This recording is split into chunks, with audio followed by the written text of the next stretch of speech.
Hello, അങ്ങനെ വിലായത്ത് ബുദ്ധ ഉണ്ട് കേട്ടോ. ഒത്തിരി പ്രതീക്ഷയാണ് ഈ പടം കാണാൻ വന്നത്. ബിക്കോസ് മരിച്ചുപോയ സച്ചേട്ടൻ്റെ പ്രോജക്റ്റ് ആയിരുന്നത്. ജയൻ നമ്പ്യാർ അദ്ദേഹത്തിൻ്റെ അസോസിയേറ്റ് ഡയറക്ടറാണ് ആ പ്രോജക്റ്റ് എടുത്ത് കണ്ടിന്യൂ ചെയ്തത്. നമുക്ക് എല്ലാവർക്കും അറിയാവുന്നൊരു സ്റ്റോറിയാണ്. പക്ഷേ പടം വളരെ കൂറയായിപ്പോയി കേട്ടോ. ഏകദേശം 3 മണിക്കൂറത്തെ പടമാണ് കേട്ടോ. ഇത് പടത്തിൻ്റെ ഷോർട്ട് റിവ്യൂ ആണ്. കംപ്ലീറ്റ് റിവ്യൂ ഞാൻ യൂട്യൂബിൽ അപ്ലോഡ് ചെയ്യുന്നതായിരിക്കും. ഇനി പടത്തെക്കുറിച്ച് പറയാം.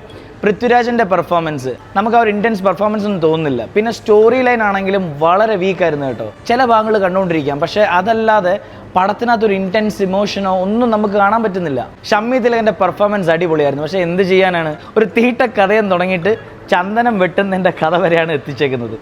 ഒരു പ്ലോട്ടിൽ നിന്ന് വേറെ പ്ലോട്ട്, വേറെ പ്ലോട്ടിൽ നിന്ന് വേറെ പ്ലോട്ട്. ആക്ടിങ് പെർഫോമൻസ് പറയുവാണെങ്കിൽ എല്ലാവരും നന്നായിട്ട് അഭിനയിച്ചിട്ടുണ്ട്. സ്റ്റോറി കൊള്ളില്ലെങ്കിൽ നമുക്ക് പിന്നെ കണ്ടുകൊണ്ടിരിക്കാൻ പറ്റത്തില്ല.